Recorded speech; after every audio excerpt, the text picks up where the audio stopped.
For specific purposes. ये थोड़ा लंबा टॉपिक होने वाला है, 10 मिनट का वीडियो कम से कम होगा, क्योंकि इंग्लिश किस किस पर्पज के लिए यूज की जाती है अपने आप में एक बड़ा और लंबा चौड़ा फील्ड है। English is now a global language used in many areas of life, business में, साइंस में, टेक्नोलॉजी, लॉ, मेडिसिन, एजुकेशन, सब चीजों में यूज होता है। But not everyone needs to learn English for the same reason. तो इसलिए सबको अंग्रेजी जो है ना सीखने की आवश्यकता नहीं है। क्यों नहीं है? A doctor for example needs English for different purposes then a lawyer. अब डॉक्टर को बहस नहीं करना होता है, डॉक्टर को तो 10-20 सेंटेंसेस क्या फील होता है, कैसे फील होता है, वगैरह वगैरह ही पूछना है। और लॉयर को बहुत अलग टाइप की इंग्लिश चाहिए, उसको परफेक्शन चाहिए समझने में भी और बताने में भी। इंजीनियर को जो चाहिए वो अलग टाइप का चाहिए। This is where English for specific purposes becomes important. अब जो डॉक्टर को जैसी इंग्लिश चाहिए वैसी वकील को नहीं चाहिए, और जैसी वकील को चाहिए उसकी डॉक्टर को जरूरत नहीं है। जो टीचर को चाहिए वो वकील को जरूरत नहीं है, और जो टीचर को चाहिए, टीचर को वकील वाली सीखने की जरूरत नहीं है, वकील को टीचर वाली सीखने की जरूरत नहीं है। यानी कि स्पेसिफिक पर्पजेज के लिए है अलग अलग। ESP is special approach to teaching English that focuses on particular needs of the learner in a specific field और प्रोफेशन। एक स्पेसिफिक फील्ड में, एक स्पेसिफिक प्रोफेशन में अलग टाइप की English. Instead of teaching English grammar and vocabulary, ESP teaches English language that learner will actually use in their job और studies. अब देखिए, वकील के हिसाब से, डॉक्टर को डॉक्टर के हिसाब से।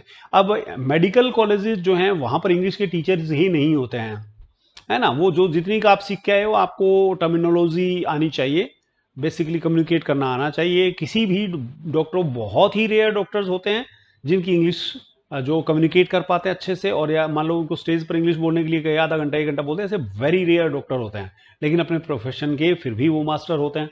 What is ESP? English for specific purposes, A branch of English जो अलग अलग पर्पज के लिए अलग अलग इंग्लिश सिखाता है। That is design to meet the specific needs of the learner. It is based on the idea that people learn better when they study what they really need. अब देखिए, किसी आदमी को दवाई, जैसे आपको या मुझे किसी दवाइयों के नाम एक के भी याद नहीं है। आप जो दवाइयां महीना ले लेते हैं, कभी उस पर नाम पढ़ने की कोशिश नहीं करते, अपने को उनको याद रखने की जरूरत नहीं है, तो वो आप क्यों याद रखें? वो अपना स्पेसिफिक पर्पज वो डॉक्टर को याद रखनी है, उसका उसके बिना काम नहीं चले। तो स्पेसिफिक आपकी नीड क्या है, आप उसके हिसाब से अंग्रेजी को। For example, a nurse learning how to communicate with patients in English does not need learn to how to write a story और रीड ए नोवेल। अब नर्स है जो वो हिस्ट्री लिख रही है पेशेंट की, डॉक्टर का टाइम बचा रही है, हिस्ट्री लिख करके दे रही है ब्रीफ में, उसको जो जो इंपॉर्टेंट बातें हैं वो लिख करके दे रही है। वो उसे 1 घंटा बात करती है, 7 सेंटेंस लिख के देती है, डॉक्टर का टाइम बच गया। तो वहां पर वो लड़की को, वो नर्स को स्टोरी की या नोवेल की जरूरत नहीं है। They need to learn medical terms, how to explain conditions, give instructions, write patient reports. ESP helps them learn exactly that. The main idea behind ESP is that the content and methods of teaching English should match the goals of the learner. ESP का main purpose ये है कि content और method ऐसा होना चाहिए, जिस आदमी का जो गोल है, जो आदमी जिस काम को करना चाहता है, उसके हिसाब से वोकैबुलरी सीखे, उसके हिसाब से उसका सारा कुछ हो। जैसे डॉक्टर के पास अप्रोप्रिएट वोकैबुलरी होती है, हमारे पेट में क्या हो रहा है हम उसको डिस्क्राइब नहीं कर पाते हैं, डॉक्टर एक शब्द में डिस्क्राइब कर देता है। ऐसा होता है क्या? This makes the learning process faster, more interesting, more useful. Features of ESP. अब ईएसपी के क्या फीचर्स हो सकते हैं? पहली बात तो ये स्पेसिफिक है, जो टारगेट है उसकी नीड के हिसाब से है। दूसरी बात, नीड के हिसाब से है तो फिर वोकैबुलरी भी स्पेसिफिक होगी, और अननेसेसरी चीजें सीखने की जरूरत नहीं है।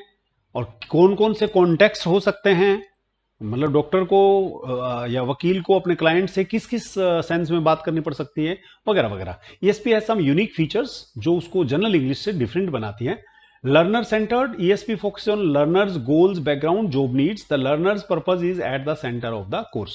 नर्स है तो नर्सिंग का काम, लोगों से थोड़ा मोटा उनका पूछने का काम, उस तरह का समझने का काम। नीड एनालिसिस, ए की part of ESP is need analysis, a method of finding out what the learner needs to do with English in specific situation.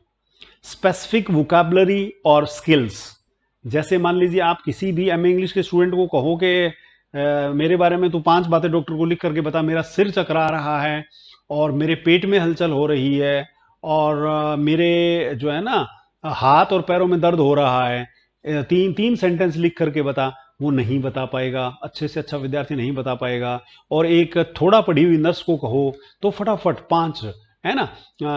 5 minute में 3 सेंटेंस, 3 टर्म लिखेगी, सेंटेंस भी नहीं लिखेगी। मस्क्यूलर पेन 1 मिनट डिस्क्राइब कर देगी, है ना। Head spinning, बस दूसरा describe कर दिया। अपसेट स्टमक, बात खत्म। तो स्पेसिफिक वोकैबुलरी होती है। Time efficient, because ESP focuses on need base, तो टाइम कम लगता है। कॉन्टेक्स्ट बेस्ड होती है, रियल लाइफ कॉन्टेक्स्ट, जैसी सिचुएशन है उसके हिसाब से होती है। अब बिजनेस के लिए, मेडिसिन के लिए, लॉ के लिए, टूरिज्म के लिए और मैरीटाइम जॉब्स के लिए अलग अलग इंग्लिश होती है। बिजनेस इंग्लिश तो हमने पढ़ा ही है, उसमें कोरेस्पोंड, नेगोशिएशन, प्रेजेंटेशन, प्रोफेशनल। और मेडिसिन के लिए देखिए मेडिकल टर्मिनोलॉजी आनी चाहिए, डॉक्टर पेशेंट कम्युनिकेशन कैसे करना है, केस हिस्ट्रीज कैसे लिखना है, क्लिनिकल इंस्ट्रक्शंस कैसे देनी है, वो पता होना चाहिए।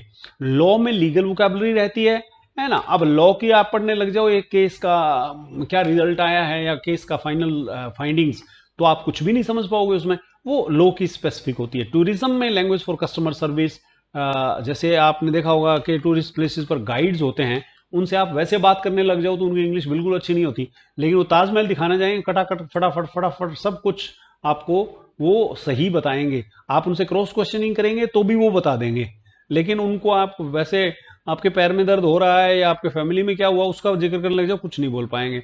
ये स्पेसिफिक होता है।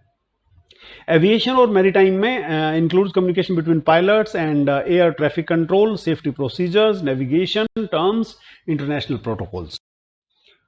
टाइप्स क्या है ईएसपी के? इंग्लिश फॉर एकेडमिक पर्पजेस, आपने पढ़ा है पहले, एकेडमिक इंग्लिश और business English. English for occupational purposes, अलग अलग ऑक्यूपेशंस के लिए। अब एकेडमिक पर्पजेस में भी बहुत सारे अलग अलग हो सकते हैं। एकेडमिक राइटिंग हो सकता है, रिसर्च पर्पज हो सकता है, इंजीनियरिंग हो सकता है, साइंस टेक्नोलॉजी हो सकता है। ऑक्यूपेशनल पर्पजेस में नीड बेस्ड अलग अलग टाइप की जॉब्स के लिए हो सकता है, तो इसको आप स्टडी करें, ये हो जाए। जॉब स्पेसिफिक हो सकता है, टास्क बेस्ड हो सकता है, और focus on spoken and written communication हो सकता है। Use of authentic work place materials, अब इंग्लिश नर्सिस के लिए, पुलिस ऑफिसर्स के लिए, सेक्रेटरी, होटल मैनेजमेंट, अलग अलग टाइप के ये हो सकते हैं। चैलेंजेस इन ईएसपी, अब इसमें प्रॉब्लम्स क्या आ सकती हैं? ESP is very helpful, it also faces some challenges. Lack of trained teachers, अब बिल्कुल हाँ, अलग अलग फील्ड के हिसाब से ट्रेन टीचर्स मिलना बड़ा मुश्किल है।